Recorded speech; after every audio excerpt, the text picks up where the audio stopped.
Retour sur le plateau de Direct Gestion, le débat. Deuxième partie, mes invités ce matin, Pierre Bismuth, le directeur général responsable des gestions de Myriam, et Mabrouk Chetouane, le responsable de la recherche de la stratégie de BFT Investment Manager. Messieurs, on a fait le tour du monde au niveau macroéconomique. Alors une question se pose, les gérants succèdent et on a invariablement la même réponse quand je pose cette question. Sur quelle zone investir et en quoi? Action Europe. Est-ce que c'est aussi le cas chez Myriam, Pierre Bismuth? Eh bien malheureusement oui. En fait on a plus de problèmes nous en tant qu'allocataires d'actifs à trouver des actifs de décorrélation, c'est-à-dire pour construire des portefeuilles qui finalement sont robustes en fonction du climat sur les marchés. Mais il est clair que les actions européennes bénéficient d'un soutien incommensurable de la part de la Banque Centrale Européenne. C'est là où on a le plus de visibilité, donc c'est vrai que c'est difficile de dire autre chose. Après, on a beaucoup parlé du change, et c'est vrai qu'en tant qu'investisseur euro, nous on essaye de faire bénéficier nos clients finalement de l'appréciation des devises autres que l'euro par rapport à l'euro.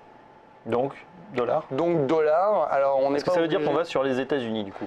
Nous on aime bien structurellement les États-Unis parce que c'est vrai que c'est le premier marché, c'est un marché qui est extrêmement peu volatile et encore moins volatile quand on intègre le change dessus. Donc et c'est un marché leader. Donc si les États-Unis peu volatile, on a eu une sacrée claque quand même en août. Non, largement moins qu'en Europe. Et alors encore moins si vous retravaillez en fait les cours en euros, c'est beaucoup moins volatile et donc ça crée de la robustesse dans un portefeuille diversifié. C'est le premier marché du monde et il est clair que si le marché américain, on le voit cette année, en dollars fait pas grand-chose, finalement tous les autres marchés en profitent. Par contre, si le marché américain tousse, là on risque de véritablement s'enrhumer. Donc c'est vrai que structurellement, on aime vraiment bien avoir des actions américaines en portefeuille. Bien évidemment, on ne le couvre pas du change. Bon, même question pour BFT, chez BFT Investment. Qu'est-ce qu'on fait? Europe, action ou d'autres idées? Sans véritablement trop de surprises, oui, Europe, action. Et pour compléter le point de Pierre, les perspectives pour 2016 sont plutôt bien orientées. On a encore une conjonction de facteurs très favorables qui vont venir soutenir un peu les actions européennes. La Banque centrale, bien sûr, en tête de liste, mais également donc, des cours de matières premières qui vont rester faibles, des taux d'intérêt qui restent faibles et un taux de change qui va être plutôt bénéfique pour la zone euro. Donc on a une conjonction de facteurs qui devrait effectivement soutenir le marché d'actions européen.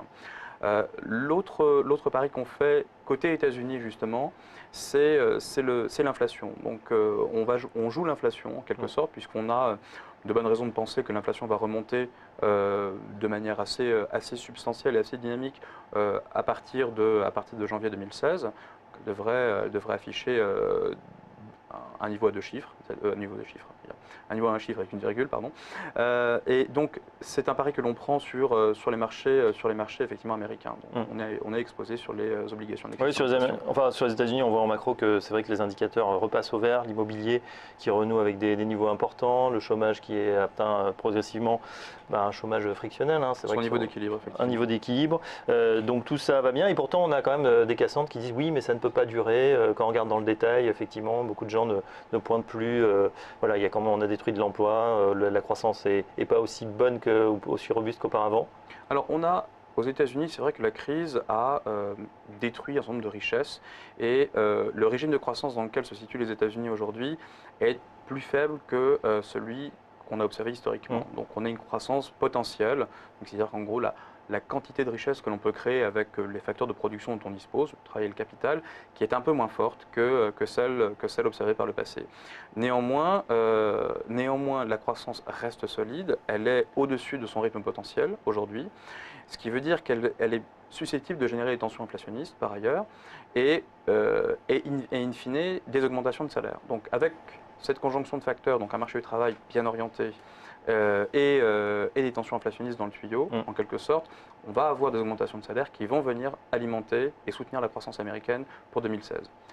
Et ça commence effectivement. Je me tourne vers vous Pierre pour parler de quelque chose en tant que gérant. J'ai envie de vous poser cette question. Est-ce que l'année boursière est terminée? Je précise, on est à un peu plus de 15% sur le CAC 40, niveau qu'on avait atteint dès le premier trimestre. Mais est-ce qu'on est tenté en tant que gérant de commencer à sécuriser fin novembre les portefeuilles ou on continue à investir aujourd'hui? Quelle est votre stratégie? Alors nous, tout au long de l'année, en fait, on s'est posé la question de savoir quand finalement prendre ses gains et quand les couvrir. C'est vrai qu'on a vu que l'année avait été extrêmement compliquée, mais de notre point de vue, ce n'est pas encore fini. C'est-à-dire que vous avez finalement un environnement sur les marchés qui est assez serein pour le moment, ce qui n'était pas le cas effectivement en septembre ou en octobre, en tout cas tout début octobre. On voit que si on regarde l'Eurostoxx, on est quand même à 10% du plus haut. Donc est-ce que l'action de la BCE va permettre aux marchés, notamment européens, de finir à leur plus haut niveau de l'année?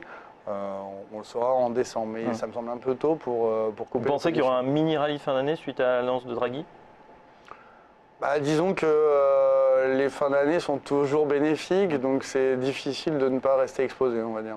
Je reviens effectivement quand on regarde le cours de cette année, c'est vrai que les clients se sont peut-être émus, surtout en septembre, on était revenu finalement au niveau zéro avec cette chute des marchés durant le mois d'août. Vous avez changé votre stratégie chez Miraem parce que vous vous êtes rendu compte que ça va tellement vite des fois qu'on n'a pas le temps de réagir ou on réagit dans l'émotion. Exactement, donc en fait on a beaucoup travaillé pour essayer de supprimer l'émotionnel ou en tout cas les biais humains.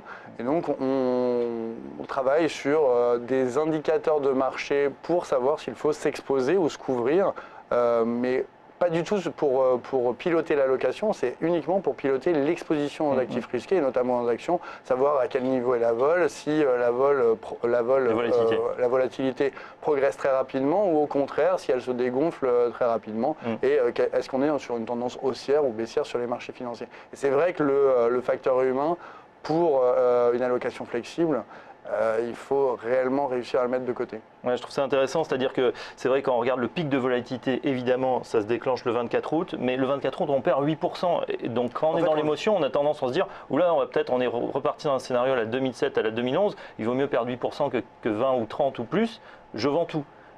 C'est un peu ça, en tout cas j'en suis assez persuadé que ceux qui nous regardent, investisseurs particuliers, ont pu faire certaines erreurs, alors que peut-être c'est aussi des occasions d'investissement. En fait, ce qu'on voit, c'est que la volatilité remonte avant le 24 août et que, à la rigueur, couper quand on perd 8%, c'est important, mais pourquoi pas. Mais il faut savoir aussi quand se réexposer. Et en fait, il ne suffit pas de tout vendre, mais il faut aussi savoir acheter. Et c'est pour ça qu'on a pas mal travaillé sur un modèle qui nous permet justement de supprimer finalement les biais comportementaux.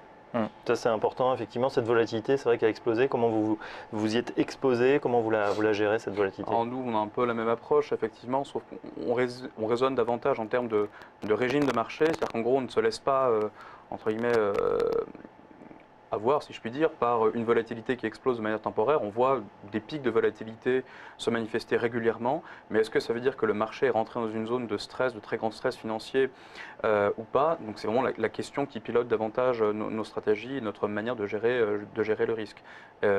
Donc on est en train de travailler sur des indicateurs de régime de marché financier, donc est-ce qu'on est dans un régime plutôt euphorique ou plutôt stressé, pour pouvoir justement s'affranchir seulement des indicateurs de vol qui par construction sont assez erratiques. Qu'est-ce qu'ils disent les modèles en ce moment? On est stressé, on est tranquille, on est comment? On n'est pas trop stressé, c'est plutôt une période relativement calme en tout cas.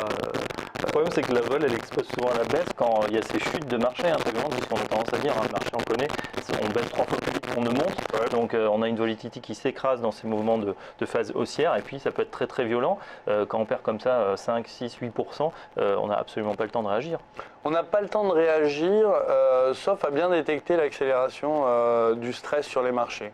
Et si tout d'un coup on a une... Alors c'est vrai qu'en août c'est un... Alors sur quoi? Sur quels sont les éléments? Quels sont les signaux qu'on peut avoir? En fait, août c'est un cas très particulier cette année parce qu'on était dans une période de vacances, c'était un mouvement qui n'était pas du tout anticipé et c'était finalement un mouvement triple. On a eu une dévaluation, une dépréciation du yuan 3 fois de suite, et c'est vrai que là c'était compliqué. Mais si on regarde finalement en octobre, le 2 octobre, on a des chiffres américains qui sont très mauvais sur le front de l'emploi, en tout cas bien plus mauvais qu'anticipé par le marché.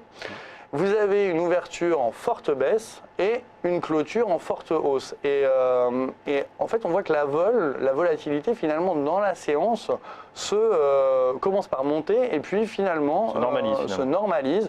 Et ça, c'était parce qu'on était rentré en mode bad news vers good news. Donc, désolé pour l'anglicisme, mais en gros, c'est que la Fed fera tout pour soutenir les marchés. Et si on arrive à bien lire ces mouvements de marché, donc notamment aussi bien dans la volatilité que bien évidemment dans les réactions des marchés au jour le jour, ben, on peut se dire finalement non, il ne faut pas être couvert. On est plutôt en appétit pour le risque. Et ce sont ces indicateurs, certes qui sont difficiles à lire, hein, mais qu'il faut réussir à identifier pour finalement mieux piloter l'allocation d'actifs. En tout cas, mieux piloter l'exposition d'actifs risqués. On a l'impression qu'en tout cas, 2016 qui s'annonce, hein, c'est bientôt, va être du même cru que 2015, c'est-à-dire essentiellement piloté par les banques centrales. On va avoir de nouveau de la volatilité, le même type de volatilité selon vous? Il est certain que les banques centrales vont encore jouer un rôle déterminant dans l'année 2016. La question qu'on se pose maintenant, c'est est-ce qu'on va avoir un peu comme 2015, une année en cloche en quelque sorte, donc avec un premier semestre qui va être plutôt bénéfique, plutôt favorable, et ensuite avoir un ralentissement économique qui va se traduire par un peu une décrue côté actifs risqués. Ça, c'est le premier point. Maintenant, ce qu'on peut regarder également pour 2016, la question qu'on peut se poser également, c'est quid des émergents? Est-ce qu'effectivement c'est le moment d'y retourner ou pas? C'est une question qu'on se pose. En tout cas, on garde ça en revue en quelque sorte.